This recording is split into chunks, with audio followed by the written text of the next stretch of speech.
Happy Tuesday. Today I want to share something a little more personal with you for our encouragement. September 2023, God did a miracle in my family's life. He saved my daughter and my husband from a horrific car accident. And I talk about that in Fasting and Miracles. I don't remember exactly when it's posted, but it's Fasting and Miracles and it's on the channel. That occurred in September 2023, but I taped it after that. The next miracle that God did in my life involved fasting as well.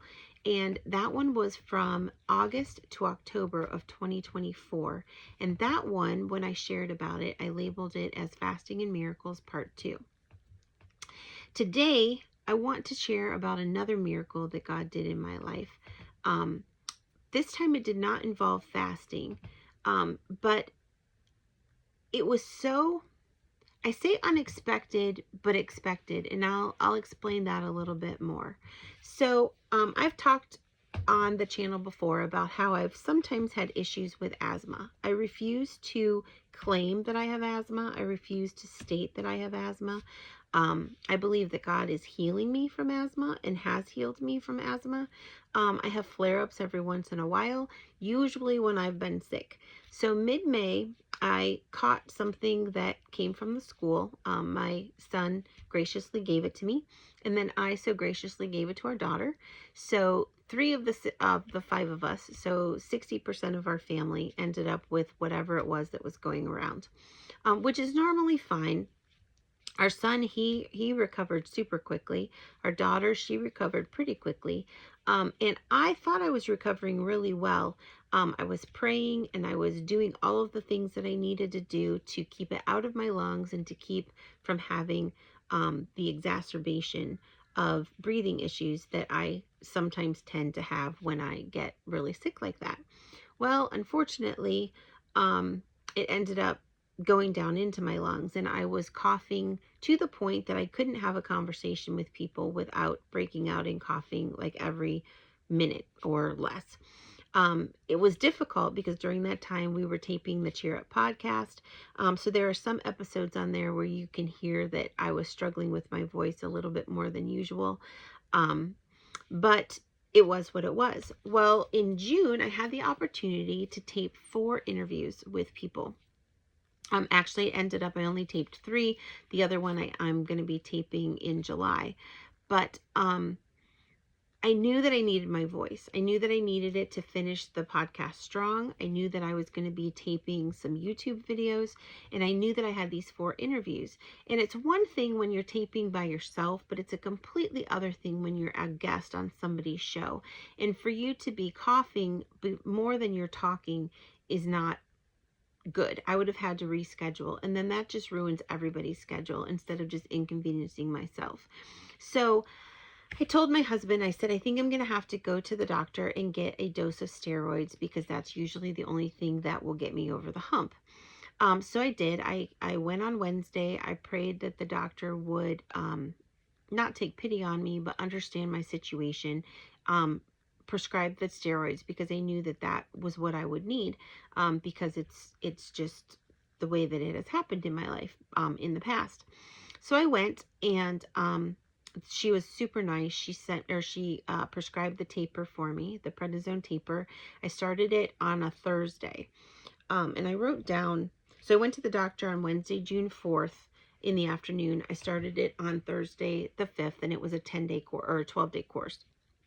Well, that Sunday, and I really wasn't improving. And I don't know if you know anything about prednisone, but it can have some really negative side effects. Like you can be super irritable, super like edgy, not really anxious, but just like all your nerve endings are on high alert. You can have heart palpitations. You can be excessive thirst. Sorry, I'm going to sneeze. Maybe not.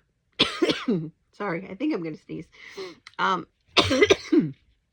Anyway, you can have all of these negative side effects. Well, I wasn't having any negative side effects because all of the medicine was going to taking care of the cough. That's how bad it was. So anyway, so Thursday, Friday, Saturday, Sunday, I took the medicine. And Sunday morning, my husband and I turned on the TV. We were getting ready to watch our normal church service. And for whatever reason, this guest speaker came up from the same church. So we thought we were watching the live that day's church service, but we weren't. We found out later that we were watching a year ago's guest speaker. Well, the reason why I bring this up is because we ended up watching it, and it was a healing service.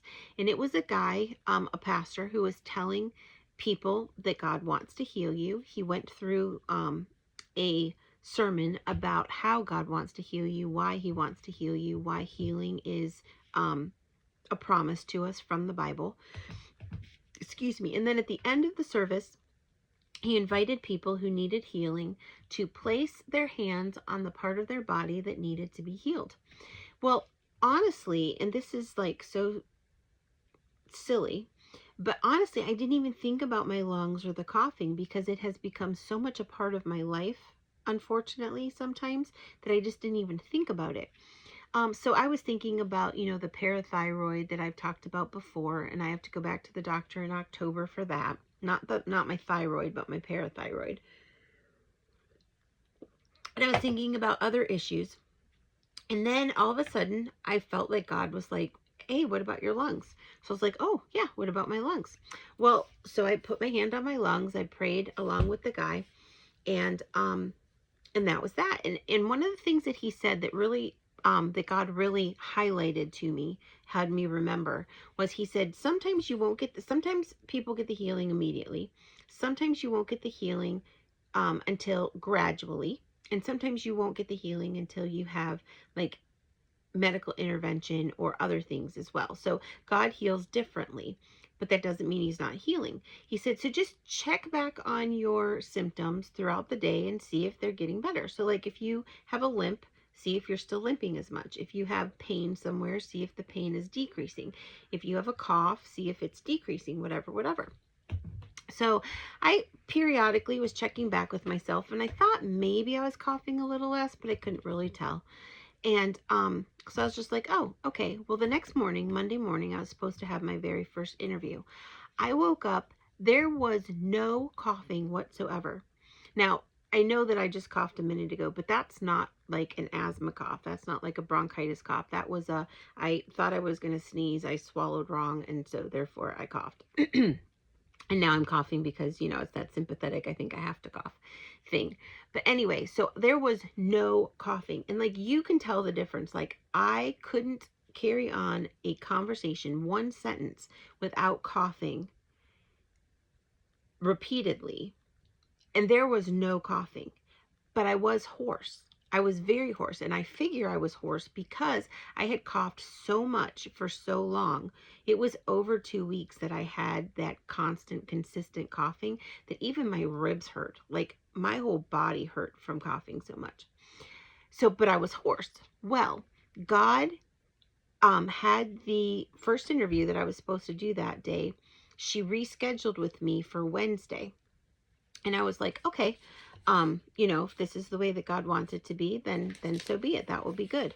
I ended up taping quite a few YouTube videos. So there's a block of YouTube videos that before this one that I sound hoarse in, and that was from that day where I had stopped coughing, but I was hoarse.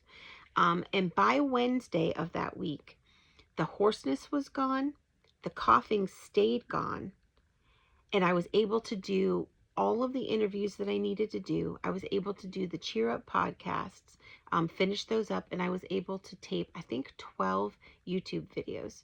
So God is so good. And honestly, that is a miracle. Oh, and in addition to that, I started to get symptoms from the prednisone. I started to get the racing heart.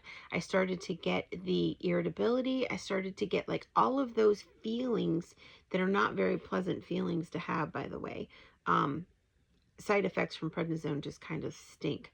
But I started to get the symptoms on that Monday. So that showed me that it was not focused on healing my body anymore. My body didn't need the medication, but I couldn't stop it right away because you aren't allowed to stop prednisone like that. That's why they call it a taper. So I had to stay on the taper, but I experienced side effects the remaining 12 days. Granted, they got lower as the dosages got lower, but still, I had the side effects from the medication because it wasn't being used in my lungs. Now, if that wasn't enough of a miracle in and of itself, God is the God of over and above. So in February, and I hate to admit this, like I feel so stupid even admitting this. In February, I was getting out of the car and my foot got wrapped around my purse strap. So I fell out of the car and I hit the curb really hard. And I hit it on this side of my body. So I hit it on this arm, this elbow, and then I also hit this wrist. So when I fell, I kind of was trying to catch myself, I think. But I ended up hitting this wrist and this elbow. And then all up here, I scraped up my whole body. Like, it was super embarrassing. And I was in a lot of pain. Like, so I went to the doctor first. So I think I did that on a Friday. Yeah, I did it on a Friday morning, and could not hardly use my wrist, could hardly use my arm. I type for a living. I use my hands. I'm a mom. I'm a wife. We cook. We grocery shop. We do laundry. You know, we got to use our hands. We got to use our arms. And I was in a lot of pain. So I went to the doctor on that Saturday, got an x-ray. Nothing was broken. I had a wrist splint for my left hand for a while. This shoulder felt better, but I didn't realize how bad the elbow was. Ended up going back to the doctor because I thought I re-injured it, but it was just still healing. It took a while, a long while. So I couldn't lift my hand and like pull heavy stuff. So like grocery shopping was horrific because I couldn't lift anything off the shelves with this hand. I had to do it all with this hand. We have water bottles that we fill up our big water filter thing. Couldn't lift those. Couldn't take them back to the store to refill them because I couldn't lift them in and out. So I was just in a lot of pain. The doctor said, you know, takes time. Try not to use it. I'm like, yeah, I type for a living and I'm a wife and mother. How do I not use it? And it will eventually heal. After we did that healing service, and God healed my lungs, He also healed my elbow. That was the only thing that was left, and He healed that too. I was blown away. I was like, God, you are so good. Not only did you care about my lungs and taking care of me that way, but you cared about the other aspects of the ministry, my writing and all of my work, and you healed my elbow as well. I didn't even ask for my elbow. I had at this point forgotten about my elbow. It was just, you know, be careful with it, baby it, whatever. Eventually it will get better. Now, if I use it too much, it will start to hurt again, but not nearly to the degree that it was before the healing service. So I know that God's like, okay, you need to rest too. Like, that's your part of this. I healed you. You need to do your part as well. But it was just absolutely amazing. So God can heal through prayer and fasting. God can heal through just prayer. Our faith activates His healing. And I just want to encourage you about that today. I will try to put the link to the healing service that we listened to below in case you want to listen to it as well. If you want to be blessed by that also. But I just want to, one, give God all the glory, honor, and praise for what He did, because He is absolutely amazing. He healed my lungs, and I wasn't even going to pray about them. He knew that I needed to be able to speak for the interviews that He had blessed me with. He knew I needed to speak just in general, and He knew that I needed to be healthy. Anyone who has breathing problems realizes that it's very tiring, and it's a drain on your body when you're coughing constantly. And you don't get much rest. Your spouse doesn't get much rest. So God knew that I needed healing, and He gave it to me. And what God does for one, He does for everyone. He is a respecter of no persons. He loves us all equally. So that is my encouragement for you today. If you liked this video, if you'd hit the like button, I would greatly appreciate it. If you would subscribe, I'd love it even more. And if you think that this video would be an encouragement to any of your friends or family, please share it with them. Down below is the mentorship. We talk about prayer and fasting more in general. More specifically, we talk about other topics from a biblical perspective.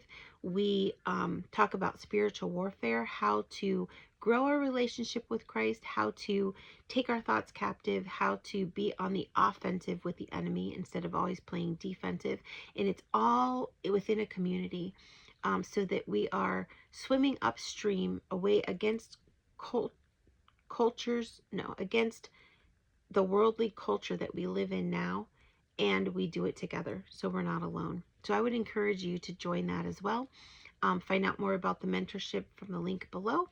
And I will try to remember to put that sermon in the link below as well, so that if you want to listen to it also, and if God is directing you to listen to it, then I will have that resource on the bottom.